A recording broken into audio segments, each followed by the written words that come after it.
membantu generasi muda yang lainnya tuh melek akan literasi gitu. Dan di Indonesia itu juga masih kurang, dimana dokumentasi kuno itu kan Kak masih bisa diambil dengan negara lain gitu. Bagaimana cara menyatukan literasi di bidang pariwisata, sehingga muncullah ya advokasi saya tadi itu to be one gitu.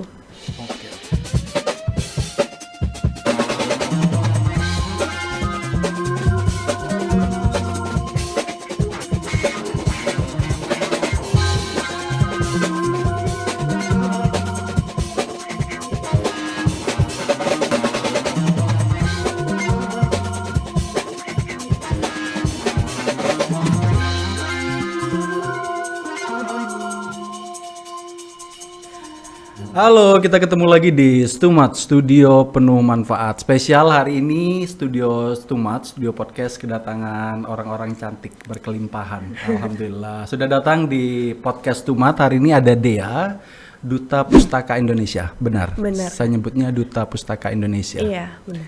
Gimana rasanya? Sangat gembira dan sangat excited sih Kak. Dan ini saya kan baru dilantik ya Kak.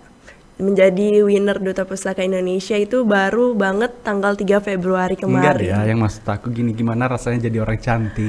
Oh my God. Enggak, maksud saya kamu gak bosan jadi orang cantik? Dia bingung dong mau jawab apa. Enggak, maksudnya gini, kalau jadi duta-duta itu harus selalu cantik atau memang harus orang cantik atau gimana sih? Nggak harus sih Kak, cuman harus jaga penampilan aja. Karena kan kita harus ketemu nih sama banyak orang gitu sih. Harus jaga. Iya, memang cantik sih katanya. Maksudnya harus tetap jaga penampilan tetap cantik. Iya. Iya, Iya, benar. benar. Berarti kalau dari dalam duta itu tampilan fisik itu memang yang utama atau gimana sih? Nggak juga sih Kak. Otak tuh juga harus main gitu. Iya, benar banget. Jadi berarti ini secara tidak langsung bahwa Dea menyatakan bahwa brand is important. Otak itu Yes. lebih penting dibanding fisik. Benar banget. Oke. Duta Pustaka itu tugasnya apa sih Dea? Untuk Duta Pustaka itu sendiri itu tugasnya sekarang tuh lagi fokus ke pengembangan literasi di Indonesia Kak. Gitu. Dan yang mungkin teman-teman juga tahu literasi di Indonesia itu kan masih berada di rank paling terbawah Kak. Tapi kamu nggak ada kepikiran untuk pengembangan jodoh gitu? Oke, nggak balik. Pengembangan literasi. Iya, Emang benar. kenapa literasi Indonesia? Literasi di Indonesia itu masih berada di rank terbawah Kak di Serius? dunia. Iya. Di dunia? Iya, itu ranknya terdapat di 67 dari 70 negara lainnya. Dan sekarang tuh masih peningkatan menjadi 62, naik 5 rank. Sedih banget ya aku dengar. Berarti keinginan untuk mencari sesuatu, memecahkan masalah, membaca itu Iya. sangat rendah di Indonesia. Iya benar sekali Kak. Kenapa bisa kayak gitu? Karena sekarang ya Kak, generasi muda itu juga kurang aware terhadap literasi di Indonesia. Dan mungkin ya Kak, menurut Dea pemerintah di Indonesia juga masih kurang nih gimana cara mengajak generasi muda dan masyarakat lainnya untuk mengerti apa itu pentingnya literasi gitu. Oh gitu. Jadi tugasnya Dea mengajak anak-anak muda, bukan cuma anak muda ya, Iya benar. untuk lebih aware terhadap literasi. Literasi. Coba dong kasih ajakan. Nggak, aku pengen gimana kalau misalnya Dea nih ya ke penonton, ke pemirsa ngajak gitu supaya aware dengan literasi. Coba ke kamera, aku pengen lihat. Halo pustakawan muda Indonesia. Di sini saya berkesempatan dengan Stumach Podcast dan di sini saya ingin mengajak para teman-teman di luar sana untuk lebih aware terhadap literasi karena kita harus tetap membawa kebudayaan nenek moyang kita yaitu budaya membaca. Gitu sih Kak. Terbaik memang. Enak ya kalau lihat orang cantik ngomong ya. Aku bawaannya tuh senyum gitu terus. Dea, kamu usianya berapa sih? 17 tahun Kak. Oh, 17 tahun. Iya. Masih muda banget ya. Tapi public speakingmu bagus sumpah. Terima kasih lah Kak. Serius kau. Jadi sebelum berangkat ke Duta Pustaka berlatih dulu public Iya, speaking, latihan jalan gitu-gitu atau gimana sih persiapannya? Iya Kak, jadi Sebelumnya itu kan Duta Pustaka Kalimantan Timur ya Kak, itu pada tahun 2023. Dan di situ persiapan banget tuh dari materi, karena kan sebelumnya dia nggak ada nih background tentang perpustakaan atau literasi. Dan umur dia ini kan masih termasuk muda ya Kak, jadi Mudah banget malah. jadi harus mengimbangin kakak-kakak yang lainnya gitu, dan ngambil speaking class gitu sih, dan juga catwalk, dan juga ngambil kelas beauty gitu. Kamu nggak capek? Enggak juga sih Kak. Enggak, serius, kalau misalnya capek pulangnya ke rumah orang tua saya maksudnya. Enggak, aku takut karena apa? Dia kan masih kategorinya anak-anak nggak sih kalau 17 itu? Remaja ya? Remaja. Oh gitu, tapi tanggung jawabnya besar loh, Duta Pustaka Iya, itu benar. kan? Atau kamu ngerasanya kenapa ini menjadi tidak berat? Mungkin terasa tidak beratnya karena saya let it flow aja sih gitu Kak. Let it flow, maksudnya gimana sih? Kayak Karena enjoy. suka atau gimana? Iya, karena suka itu. Akhirnya bisa suka itu gimana? Kan nggak mungkin lah kalau anak-anak remaja biasanya senangnya main ke mall, nongkrong, nonton, terus suka dengan sesuatu yang berbau old, literasi yang apa ya di Indonesia itu rendah gitu rankingnya. Kalau itu sih dia tuh pengen banget gitu Kak menjadi aspirasi generasi muda yang lainnya. Aspirasi? Iya, benar. Aspirasi? Kok nggak jadi caleg aja kalau aspirasi? Aspirasi atau inspirasi nih? Menjadi inspirasi Oh, juga. inspirasi juga gitu. Iya. Kenapa menjadi inspirasi? Iya, karena itu, karena ingin membantu generasi muda yang lainnya tuh melek akan literasi gitu. Oh gitu. Tapi penting ya itu. Penting banget dong Kak. Kenapa? Karena literasi di Indonesia itu masih sangat bawah gitu sih Kak. Enggak, maksudnya selain memang datanya seperti itu, maksudnya kenapa hal itu menjadi penting? Contohnya, kalau kita nggak makan, lapar. Itu kan penting ya? Maksudnya sesuatu yang krusial. Apakah sekrusial itu gitu maksud saya? Iya, karena literasi itu kan menjadi ujung tombak kan Kak. Dan disitulah kita belajar dari awal nih bagaimana cara membaca, cara menulis, dan literasi itu tidak hanya membaca dan menulis, tetapi juga mendengarkan dan memahami semua orang gitu sih Kak. Oh gitu. Tapi kan anak-anak di Indonesia kan maksudnya tingkat kemampuan untuk bisa membaca itu kan maksudnya udah tinggi gitu loh. Iya. Kalau cuma membaca, sekedar membaca, mungkin anak kelas 1 SD juga udah bisa baca gitu Iya, maksud saya dia. benar. So what is the problem gitu loh? The problem is isu-isu ya Kak, generasi muda sekarang tuh dimana masih membaca berita tuh secara sepotong-potong. Oh Ya, iya benar. sehingga menimbulkan banyak hoaks bertebaran di mana-mana gitu. Oh jadi kayak mispersepsi ya? Iya, sebenarnya. Karena melihat berita tidak secara utuh, tidak secara penuh. Benar. Oke, kan kalau sekarang itu kita ngelihat media kan berkembang ya. Iya, benar. Kalau dulu mungkin baca buku, baca koran gitu. Jadi tugasnya Duta Pustaka itu apa, hanya berhenti berkaitan dengan buku, dengan pustaka saja, atau terkait dengan digital juga, atau seperti apa? Dan tugasnya Duta Pustaka itu ya Kak, tidak hanya untuk mengajak teman-teman membaca secara buku fisik, tetapi kita juga akan mengayomi generasi muda bagaimana caranya membaca itu yang benar di digital media, seperti itu. Contohnya seperti apa tuh, gimana? Kita kan juga harus kan nggak memahami generasi muda tuh sekarang gimana, dan generasi muda itu sekarang berkecimpung di dunia digital media Ya. atau sosial media. Jadi kita juga harus tahu nih bagaimana cara meng-packaging, gimana sih cara menyampaikan ke para generasi muda ini dengan baik gitu. Oh gitu, tapi kan sekarang anak muda tuh cuma yang 3 detik skip, 3 detik skip, Iya. konten gak menarik dia skip gitu. Benar. Ngatasinnya gimana dong?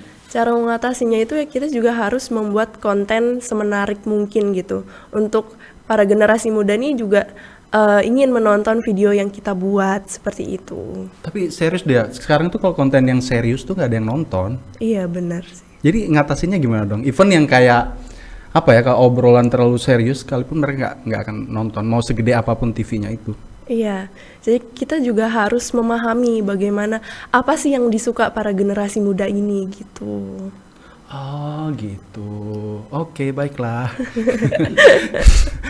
Kalau dia hari ini melihat Instagram, TikTok, Twitter, Lemonade, tahu kan Lemonade yang Iya. warna kuning, itu ngelihatnya seperti apa? Melihatnya gimana ya Kak, terlebih lagi di Twitter itu kan bercampur ya Kak tentang beritanya, dan di situ orang-orang nih pada menyampaikan opininya masing-masing kan Kak, dan dari situlah kita harus pintar memilah-milihnya, yang mana yang benar dan yang mana yang tidak benar, seperti itu sih Kak. Sumpah ini pinter banget ya, maksudnya usia 17, terus kamu tuh bisa sedewasa ini gitu loh. Oh my gosh. Kamu dikasih makan apa sih sama orang tua? Enggak, misalnya kalau anak-anak ya apa remaja 17 itu kan masih ke situ ke sini gitu loh. Kamu kok bisa fokus itu? Aku ingat Gita Gutawa. Gita Gutawa itu seperti dia, maksudnya itu cerdas, dewasa, public speakingnya bagus gitu. Iya, masih muda. Bener. Gimana sih? Serius. Gimana cara ibumu atau apa manggilnya? Ibu, mama? Mama. Gimana caranya mama mendidik dia? Mama cara mendidiknya dia itu benar-benar bikin masukan atau motivasi dia gitu sih Kak. Mama itu kan orangnya kayak berpendirian teguh banget ya Kak. Terus tuh beliau juga benar-benar gimana ya, harus kalau fokus harus benar-benar fokus gitu sih. Tapi bukan karena ada mamamu di sini kan? Enggak. Enggak. Nggak salah ada mamanya Dea di sini dibaik-baikin gitu. Tapi mamamu galak nggak? Aku serius nanya. Enggak juga. Oh nggak juga. Enggak. Nggak, tapi dia boleh pacaran nggak? Enggak. Iya, Enggak nggak boleh, boleh, Bu. enggak boleh. Maaf ya, Gavin nggak boleh pacaran dulu dia. Tapi kamu usia 17 sudah boleh pacaran kan? Udah nggak sih? Bingung juga kayaknya Mama. Oh, Gavin udah nikah ya? Oh iya, sorry. Tapi dia, kamu bisa maintain kehidupan pribadi dengan tugas-tugas duta pustaka, tugasnya 1 tahun ya? Iya. Itu gimana cara maintainnya, membagi waktu antara, pasti dong masih pengen jalan-jalan nongkrong gitu? Iya benar. Jadi untuk dia sendiri itu cara membagi waktunya emang udah dari jauh-jauh hari sih Kak. Kayak make sure schedule-nya gimana gitu. Jadi benar-benar kalau misalkan ada tanggal segini tugas gitu atau ngejob, itu udah ditandain gitu Kak. Jadi nggak keteteran juga gitu. Harus pintar-pintar bagi waktunya benar-benar gitu. Tapi kamu nggak pengen maksudnya jalan, nonton, nongkrong gitu loh dia, maksud aku? Pengen. Terus gimana? Pengen juga. Nggak, baginya gimana jadinya? Bisa Kak. Maksudnya nyolong dari mama waktu? Enggak. Enggak. Iya. Tapi gimana biasanya dia? Kalau untuk mau jalan gitu pasti selalu izin ke Mama juga sih Kak. Oh, izin Iya. gitu. Harus bilang ke Mama. Oh iya. Oh, berarti sepaket ya. Sepaket juga. Oke. Terus kalau misalnya ada tugas kayak hari ini kan jadi bintang tamu di podcastnya Stumat, itu termasuk tugas? Enggak juga. Enggak, maksudnya dari apa ya? Institusinya. Mungkin kalau misalnya Putri Indonesia kan di bawah YPI. Iya benar. Terus kalau misalnya Duta Pustaka Indonesia di bawah instansi apa sih atau organisasi mana gitu? Kalau Duta Pustaka Indonesia sendiri itu berada di Yayasan Duta Pustaka Indonesia sendiri itu Kak. Dan itu di manage dengan One Star Management gitu. Nah, ketika hadir di sini otomatis kan bagian dari tugas institusi itu atau gimana sih maksudnya? Iya benar Kak. Memang sudah dijadwalin Enggak. dari instansi tersebut. Enggak. Oh, jadi apa ya? By manajemennya mama berarti ya? Iya. Nah, itu maksud aku persiapannya itu gimana? Sebelum datang ke sini otomatis kan harus yang jaga image, persiapkan tiara, mahkota, selempang dan segala macam. Itu kan kayaknya ribuh ya kalau saya sebagai laki-laki ngelihatnya seperti itu. Atau dia yang ngerasa gimana? Kalau dia sendiri nggak terlalu terasa berat sih Kak, karena kan juga dibantu dengan Mama gitu. Jadi saling membantu aja Kak. Loh, enggak, ini Duta Pustaka Indonesia atau dutanya mama sih sebenarnya? Oke.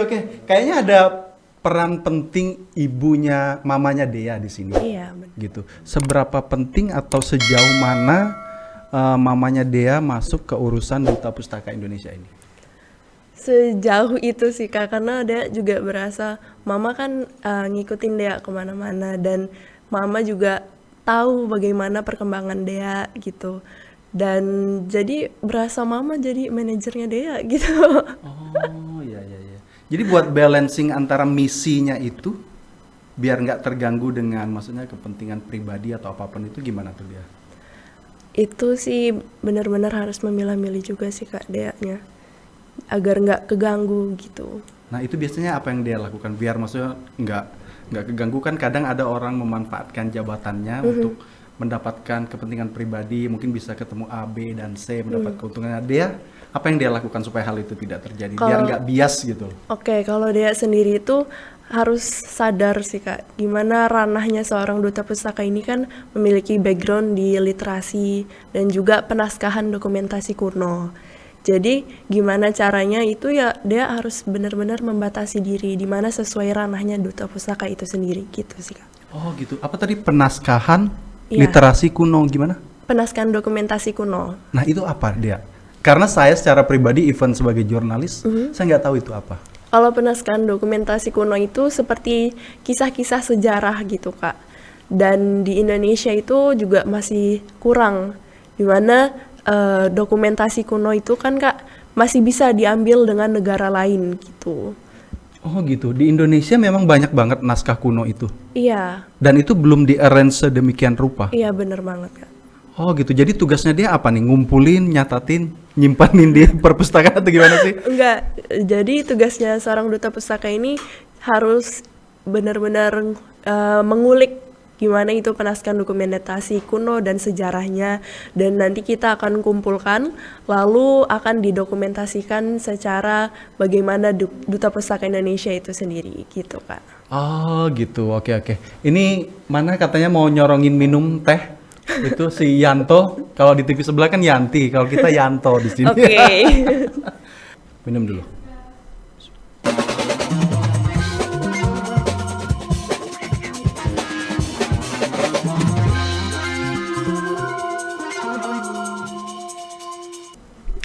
Oke, menurut dia, ini Bang Halid nanya, seberapa penting sejarah dan naskah kuno untuk anak muda di Indonesia? Kenapa penting bahwa anak muda Indonesia mengingat dan mengenal sejarah bangsanya melalui naskah-naskah tersebut? Oke, jadi seberapa pentingnya itu tentunya penting banget kan Kak, gimana generasi muda juga harus mengetahui peninggalan-peninggalan nenek moyang kita. Dan hal-hal yang menyebabkan itu terlupakan itu karena masuknya budaya asing itu tersendiri kan Kak, dimana jadi generasi muda nih hilang atas identifikasi dirinya gitu. Kalau misalnya hilang identifikasi dirinya, memang apa yang akan terjadi? Gimana yang akan terjadi yaitu kita akan kehilangan sebuah sejarah di Indonesia dan pendokumentasian itu sendiri akan terlupakan gitu Kak. Oh gitu. Memang kalau menurut dia, kenapa sih penting kita mengingat sejarah kita gitu? Apakah itu hanya sebuah pride atau kebanggaan saja atau gimana sih? Ya tentunya itu juga termasuk pride ya Kak, dimana kebanggaan sebagai warga Indonesia yang memiliki kebudayaan dan juga culture yang banyak gitu Kak. Kalau misalnya dia lihat teman-teman dia di luar, di sekolah, apakah mereka menganggap hal itu penting atau kayaknya mereka cuek aja atau mereka, dia ngapain sih? Kan kayak gitu. Enggak, kalau teman-teman dia sendiri juga dia gimana ya Kak, dia ayomi gitu, gimana sih cara menyadarinya gitu. Jadi teman-teman di sekolah juga pada tahu sih Kak gitu. Kalau dia ini benar-benar ingin memajukan literasi dan juga pendokumentasian itu juga gitu. tapi kalau awal-awalnya gimana dia cara ngenalin ke mereka? Pasti ada penolakan kan? Maksudnya bisa diceritain tuh gimana? Iya, itu kan nggak semua orang bakal nerima ya Kak. Ya nggak semua orang Iya, bakal suka. Oke. bener. Jadi gimana caranya dia untuk mereka nih tertarik atau suka juga gitu. Jadi dia juga harus memahami bagaimana sih yang mereka suka, harus meng-packaging gimana pesan yang ingin dia sampaikan itu bakal tersampaikan kepada mereka gitu. Jadi kalau generasi muda tuh ya Kak, dan termasuk nih teman-teman dia itu tuh enaknya pembawaannya tuh asik gitu, kayak santai gitu sih Kak. Biasanya gimana dia? Misalnya gini, ayo makan-makan yuk di kantin gitu, nanti aku traktir, tapi sambil cerita atau gimana gitu? Iya gitu, dan kita juga ngumpul di kelas gitu kan Kak, dan sharing aja sih gitu. Sambil make upan nggak? Enggak dong. Enggak, biasanya kan cewek-cewek itu kayak gitu. Ngobrol, ngerumpi nggak sih? Iya. Enggak. Kayak gitulah. Enggak, aku pengen tanya serius ya.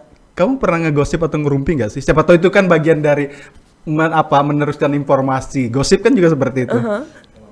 Iya sih Kak.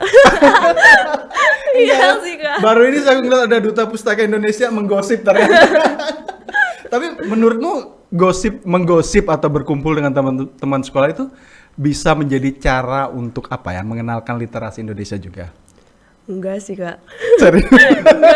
Enggak, aku pikir dia bakal jawab iya sih gitu. Enggak. Oh gitu. Iya, benar. Gosipnya apa dulu gitu. Pernah kamu berpikir untuk bisa nih sebenarnya mereka berpikir akan cerita gosip, tapi sebenarnya lagi mengedukasi. Iya. Gitu kak. Dia cuma jawab iya gitu Kak. Karena gitu. Oke, Dea, kalau untuk Dea secara pribadi, apa yang dia dapatkan dengan menyandang gelar ini gitu? Kalau untuk dia pribadi apa yang dia dapatkan itu tentunya ilmu yang baru yang dia dapatkan gitu kak. Dan juga bagaimana caranya dia itu mengetahuinya itu kayak karena mengikuti banyaknya kegiatan-kegiatan tersebut, jadi sehingga dia bisa terbiasa dengan dunia luar gitu. Memang biasanya dikurung di rumah? Enggak, tapi emang dia biasa di rumah aja. Enggak, siapa tahu kan dikurung di rumah gitu. Tapi dia gini nggak, ada nggak kamu ngerasakan perbedaan secara pribadi dulu sebelum menjabat titel ini dan setelah menjabat gitu loh? Ada kak, jadi sebelum menjabat itu dia benar-benar kayak anak rumahan banget gitu kan kak. Dan setelah mengikuti ajang-ajang seperti Duta Pusaka gitu, dan itu yang membuat diri dia nih kayak nge-push gitu kak. Jadi gitu sih. Oh, lebih ke mindset seperti apa yang dia rasakan? Mindset yang gimana ya? Kalau dulu tuh kan bener-bener kayak di rumah aja, terus jarang banget keluar, dan sekarang banyak kegiatan-kegiatan yang dia jalanin dan juga banyak ketemu orang gitu. Perubahan signifikan, bukan cuma yang tadi maksudnya berdiam di rumah terus berada di luar. Hal-hal luar biasa apa yang terjadi dengan hidup dia gitu loh? Hal-hal yang luar biasa terjadi di hidup dia itu ya seperti dia mendapatkan ilmu yang banyak kan kak di luar, dan juga itu menjadikan diri dia yang sekarang ini yang dapat berbicara di depan orang dan bertemu relasi-relasi yang banyak lainnya gitu. Yes, luar biasa. Dia, ini kita pindah ke topik. Menurut Bang Halip itu literasi itu bukan cuma kemampuan membaca, menulis, tapi lebih kepada literasi itu kemampuan untuk menyelesaikan sebuah masalah. Iya. Karena kemampuan membaca dan menulis. Contoh, kalau orang yang nggak bisa masak, akhirnya bisa masak karena dia buka resep menu bagaimana cara mengolah sebuah makanan. Menurutnya dia, literasi itu seperti apa? Kalau menurut kalau menurut dia sendiri itu ya kak. Kamu nggak usah diketahui. Saya yang grogi jadinya dong. Oke, kalau menurut dia sendiri itu literasi itu cakupannya luas kak. Oke. Iya, dan itulah yang menjadi ujung tombak suatu informasi dan bagaimana menyaring informasi yang akan kita ulik gitu. Dan literasi itu sangat amat pentingnya gimana caranya kita untuk understanding people, juga bagaimana caranya kita empathy to other people gitu. Kenapa itu penting, understanding dan empati to another people gitu? Jadi gimana kalau literasi itu ya kak penting untuk understanding dan juga empati, karena banyak sekarang gimana opini orang tuh kan berbeda-beda kak. Iya. Ya, dan literasi itulah yang membuat asensi di setiap orang itu akan akan bagus gitu kak. Oh gitu. Enggak bosan lihat matanya bagus banget. Maksudnya matanya belok. Aku jadi kayak teralihkan gitu loh. Iya. Kan otomatis dengan literasi itu dia jadi belajar banyak hal ya. Iya benar. Contoh masalah apa saja yang bisa dimanfaatkan ketika sudah menguasai literasi gitu? Contohnya ya seperti yang saya bilang tadi ya kak, gimana dia ini kan juga generasi muda ya kak, dan literasi itu baru menjadi hal yang baru di dalam hidup dia. Dia dulu juga suka meng-scroll video langsung aja dan membaca berita itu juga setengah-setengah gitu kan kak. Oh dulu sebelum. Iya benar. Dan itu juga akan menimbulkan hoax. Jadi kita cuman menilai dari pandangan kita aja kan kak, dari sudut pandang kita. Cuma yang 3 detik pertama itu ya? Iya benar. Gitu, oke. Dea, kenapa tadi saya nanya itu? Ini mumpung kita lagi ditonton dan direkam. Masalah apa yang Dea lihat di Kalimantan Timur yang sangat-sangat krusial? Oke. Nggak, mumpung ditonton kan? Oke, kalau yang Dea lihat ya Kak, masalah kita di Kalimantan Timur ini terkhususnya di bidang literasi ya Kak. Oke. Iya, itu masih sangat kurang untuk diayomi dan diedukasi dengan pemerintah sekitar. Jadi, kalau menurut Dea, generasi muda dan masyarakat Kalimantan Timur ini masih kurang melek terhadap literasi gitu. Oh gitu. Jadi apa yang harus dilakukan pemerintah Provinsi Kalimantan Timur? Jadi pemerintah Kalimantan Timur juga harus bisa mengayomi, mengedukasi generasi muda di luar sana agar melek terhadap literasi, karena seperti yang kita ketahui literasi di Kalimantan Timur itu juga masih berada di bawah dari provinsi lainnya gitu. Oh jadi dia ngerasa kalau pemerintah provinsi kita masih kurang mengayomi. Aduh. Oke. Terus literasi digital menurut Dea di Kalimantan Timur gimana? Masih kurang diayomi juga atau gimana? Kalau literasi digital itu dari pemerintah sudah ya Kak, namun para pembacanya lagi. Ya, ini bukan buat memuji-muji kan? terus. Itu tergantung kepada pembacanya lagi Kak, gimana ingin dibaca atau tidak gitu. Oh gitu. Oh my God. Apa? Oke. Jadi ada titipan pertanyaan dari Mas Erpan. Oke. Apa yang harus dilakukan supaya orang mau membaca katanya? Kalau keinginan membaca itu tentunya dari kepribadian sendiri ya Kak. Itu kan dari diri kita, gimana kita mau membaca atau tidak. Dan disitulah jika kita sudah diberi masukan gitu Kak, membaca dan karena membaca itu kan peninggalan nenek moyang kita kan Kak, dan disitulah kita nih sebagai Duta Pustaka Indonesia mengajak generasi muda lainnya untuk terus membaca, dan membaca atau tidaknya itu adalah pilihan mereka sendiri. Ya gitu. itu maksudnya deh ya, maksudnya supaya orang itu mau membaca apa yang harus dilakukan? Apakah diajak, dibelikan buku? Ini ada tiket buat nonton, tapi singgah dulu ke toko buku gitu misalnya. Oke. Ya begitu. Ya itu maksudnya begitu. Oke, tentunya kita juga sebagai Duta Pustaka itu meng-packaging dengan baik kan Kak, gimana akan tersampaikan kepada generasi muda, dan tentunya kita akan mengajak generasi muda untuk membaca gitu Kak. Ada nggak kegiatan sosial misalnya bagi-bagi buku atau apa gitu gimana? Iya ada Kak. Ya maksudnya diceritain, jangan cuma bilang ada doang. Iya ada Kak gitu. Saya diceritain maksudnya kegiatan sosialnya itu maksudnya Bang Alif gimana? Ada, jadi kita Duta Pustaka Kalimantan Timur itu kan bertiga kan Kak, dan kita sempat menyelusuri SD di Kalimantan Timur. Itu sempat di SDN 023 Maluhu di Tenggarong, dan juga di Kampung Ketupat pada waktu itu. Oh dekat banget di rumahku, kok nggak mampir sih? Iya. Oke. Kenapa kegiatan sosial pembagian buku itu dilakukan gitu? Padahal bisa aja kan bagi-bagi uang atau Kenapa? Karena kita juga ingin terjun langsung Kak, terjun langsung ke masyarakat dan melihat bagaimana cara masyarakat ini aware terhadap literasi, dan pada waktu itu kita juga berkesempatan bersosialisasi di lapas anak di Tenggarong, dan di situ mereka masih kekurangan terhadap literasi dan membaca. Makanya dari situ kita juga membagikan buku kan Kak, dan mengayomi adik-adik yang ada di sana gitu. Jadi kegiatan itu kalian bertiga turun langsung? Iya benar. Tanpa melibatkan orang lain? Tanpa melibatkan orang lain. Bertiga? Jadi itu benar-benar pure dari Duta Pustaka. Terus buku-buku yang didapatkan itu dari mana? Otomatis kan harus dibeli kan maksudnya? Iya, jadi kita bertiga beli gitu. Iuran pakai duit pribadi? Iya bener. Serius? Seriusan enggak? Luar biasa dong, maksudnya luar biasa banget. Tapi nggak berpikir untuk mencari donatur atau sponsorship gitu?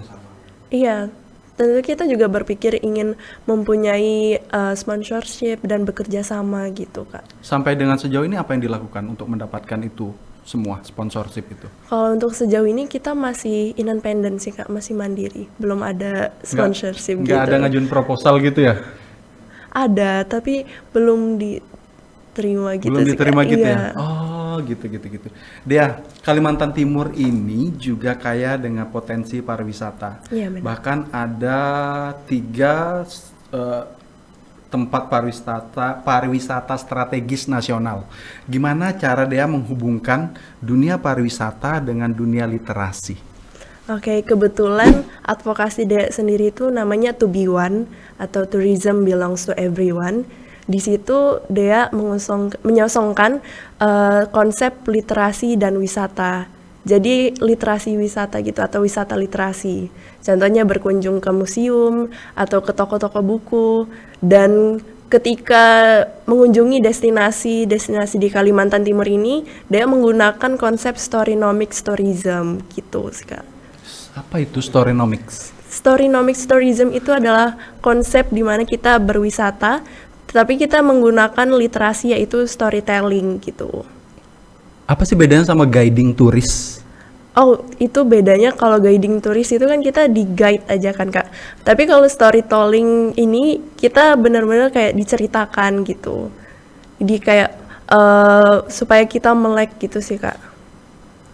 Oh gitu. Tapi kan dalam bahasa apa? Bahasa Inggris atau bahasa Indonesia? Karena aku mikirnya tuh kayak guiding turis kan sama aja. Kan biasanya sambil diajak ke satu tempat, terus nanti dia sambil bercerita gitu. Iya, benar. Jadi storytelling ini atau storynomics tourism ini juga harus disadari dengan para pelaku parekraf atau guiding tourist gitu, Kak. Oh gitu. Oke. Benar. Oke. Kalau Dea melihat tadi kan Bang Halip menyampaikan sudut pandangnya Bang Halip terkait dengan potensi pariwisata yang ada di Kalimantan Timur. Kalau Dea sebagai Duta Pustaka Indonesia melihat potensi pariwisata Kalimantan Timur hari ini seperti apa? Potensi pariwisata di Kalimantan Timur pada sampai hari ini masih tergolong bagus ya, Kak. Dan kita juga sebagai masyarakat Kalimantan Timur nih harus mempromosikan tentang destinasi wisata di Kalimantan Timur ini dengan baik agar ditahu dengan masyarakat luar Pulau Kalimantan Timur hingga kancah internasional gitu, Kak. Dan itu bisa disisipkan melalui literasi wisata? Iya, benar, Kak. Bisa, Kak. Itu konkretnya seperti apa sampai dengan hari ini yang dia lakukan? Kalau konkretnya itu seperti yang melalui advokasi tadi saya, Kak. Yang To Be One itu Tourism Belongs to Everyone, itu konsepnya memang dibentuk sedemikian rupa jadi konsep wisata literasi gitu. Kenapa dia memilih advokasi apa tadi?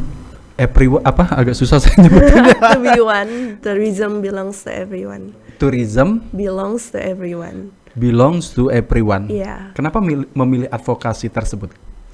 Karena sebelumnya dia juga menjabat kan, Kak, sebagai Wakil 1 Putri Pariwisata Kota Samarinda gitu tahun 2022.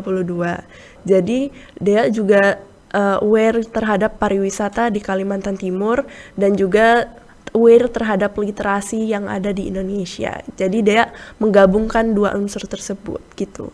Kenapa dia bisa terpikir? Maksudnya kan jarang banget ada orang yang bisa menghubungkan antara dua hal yang berbeda gitu, antara pariwisata, literasi. Kalau dunia literasi kan berkaitannya dengan budaya ya. Iya. Kenapa dia bisa sampai berpikir sejauh itu? Karena itulah apa yang dia pikirkan, Kak, pada waktu itu.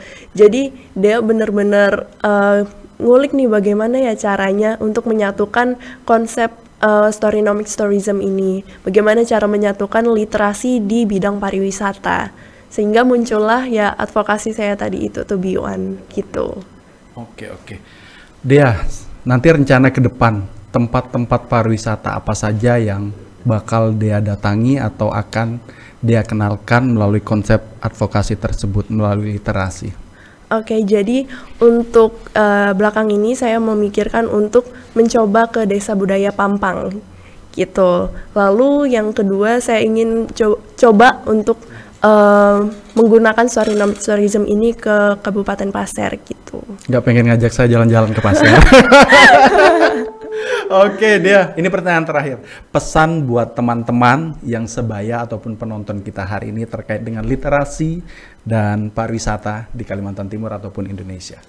Oke, pesan Dea untuk para masyarakat di luar sana, terutama pada generasi muda, karena generasi muda itu adalah agen perubahan, jadi kita harus mengetahui dan aware terhadap pariwisata dan literasi yang berada di Kalimantan Timur. Bagaimana caranya? Kita dapat memulai dari hal yang terkecil, yaitu mengedukasi atau menge-share tentang video atau tentang pariwisata dan literasi di Kalimantan Timur. Seperti itu, Kak. Yes, terbaik, luar biasa. Terima kasih dia ya karena Iya, sudah terima hadir. kasih. Terus jangan kapok Bang Halid bercandain terus. Gitu. Oke. Karena sebenarnya anakku seumuran sama dia. Udah punya anak. Oke, dia minum dulu ya. Iya, Kak. Oke. Silakan. Oke teman-teman, terima kasih ya karena udah menyaksikan Stumat. Sampai ketemu di episode lainnya. Dadah.